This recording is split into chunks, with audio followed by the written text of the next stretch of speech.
Bueno, estamos aquí con Mariano Kestelboim. Vamos a hablar, por supuesto, de la economía, después de la asunción del nuevo ministro, la jura allí y además algunos anuncios que se hicieron ya previamente por parte del presidente Mauricio Macri.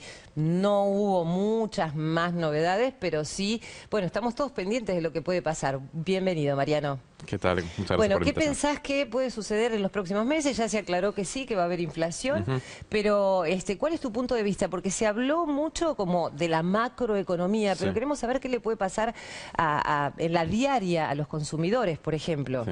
Lo primero, me parece más importante destacar de la conferencia es que pusieron bien sobre la mesa que el gran problema que tiene la economía argentina es la estabilidad. Se dieron cuenta que la flotación cambiaria no era la mejor alternativa para la economía de nuestro país después de casi 4 años. Ahora, para los consumidores, para el día a día, va a ser dramático, porque el brusco aumento del dólar de los últimos días genera que muchas empresas hayan aumentado los precios de forma precautoria y también por incremento de costos reales. De hecho la gente en la calle cuando iba a los negocios decía que se había notado un incremento, pero también en los últimos días el candidato a presidente Alberto Fernández dijo que le parecía bien un dólar a 60. Sí, lo que le preguntaron si ese número le parecía, dijo razonable. Y yo justo la semana anterior había hecho un informe para un diario, de negocios, donde para mí el cálculo hasta la semana pasada, el tipo de cambio promedio de equilibrio debía ser 55 pesos. Después de este incremento, evidentemente el tipo de cambio estaba atrasado. Hay consenso sobre eso. Estaba barato hasta la semana pasada. El movimiento que tuvo fue muy brusco y desafortunadamente genera una distorsión muy grande en el resto de los precios, fundamentalmente en los salarios que se quedan totalmente atrasados, y evidentemente hay un problema aún, a pesar de que el INDEC ha mejorado muchísimo en su capacidad para medir la inflación. Evidentemente había errores, porque según todos los analistas, no importa el signo político, el poder adquisitivo de la población en el último año había seguido un 10%. Si vos perdés un 10%, no generás que el gobierno pierda por tantos votos la elección. Evidentemente, la pérdida de poder adquisitivo de la población en el último año fue mucho mayor que lo que se calculaba a través de la medición del INDEC, porque los precios de lo que consumimos y de forma insustituible aumentó mucho más que la inflación del 55% que midió el INDEC en el último año. ¿Qué inflación suponés que vamos a tener que vivir en agosto y septiembre? Es difícil el cálculo, pero agosto no creo que perfore, que sea inferior al 3,5%, y septiembre sería alrededor de un 5%, con lo cual en todo el año estaríamos llegando a un nivel en torno del 55%, un poco más alta que la inflación del año pasado.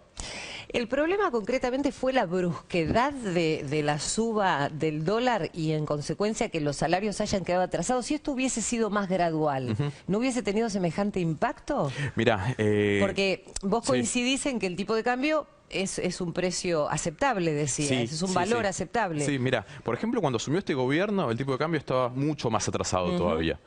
El atraso que había era alrededor de un 20%. En otros momentos, como en 2015, el tipo de cambio había llegado a estar atrasado un 35%. Estaba muy atrasado. Lo que pasa, sí, efectivamente, fue un movimiento muy abrupto y veníamos de un golpe casi letal en 2018, a mediados de 2018, cuando se produjo esa corrida cambiaria. Entonces, golpes tan seguidos genera mucha desorientación, mucha incertidumbre, malestar general, bueno, una situación social muy, muy frágil, y hoy me parece que, bueno, las pequeñas y medianas empresas ya están en una situación crítica y requieren apoyos concretos por parte de las políticas públicas para mejorar su situación y poder seguir adelante. Quienes determinan lo que va a pasar en la economía, dice que hablan de los mercados como si no fuera parte de toda la gente, digamos. Los mercados son personas físicas que intervienen comprando. Yo decía, se adelantan generalmente cuando ven que algo puede pasar, el mercado se adelanta y ahí se produce la desestabilización. Sí, totalmente. Los mercados preveían que la situación económica de la Argentina iba en algún momento a generar un colapso como el que estamos viviendo en estos días. ¿Por qué lo preveían? Porque a nivel macroeconómico el país vende mucho menos de lo que compra. Están desequilibradas las cuentas externas. Pero no solamente mercancías, también en términos de servicios, en términos de remisión de utilidades de las grandes empresas, en términos de pago de intereses, rentas en general. Ese desequilibrio el año pasado estuvo en torno de 5 puntos en relación al Producto Bruto Interno. Es el mayor de los últimos 40 años. El anterior año también había habido un desequilibrio muy grande. Entonces, habíamos acudido de emergencia al Fondo Monetario Internacional para que nos preste.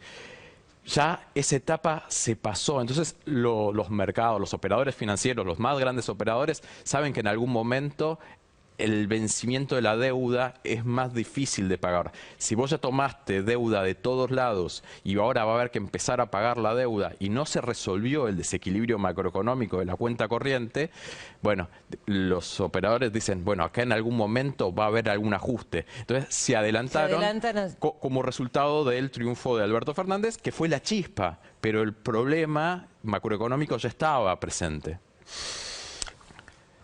Complejo. Sí, por supuesto. Bueno, nos esperan meses difíciles, como vos decías.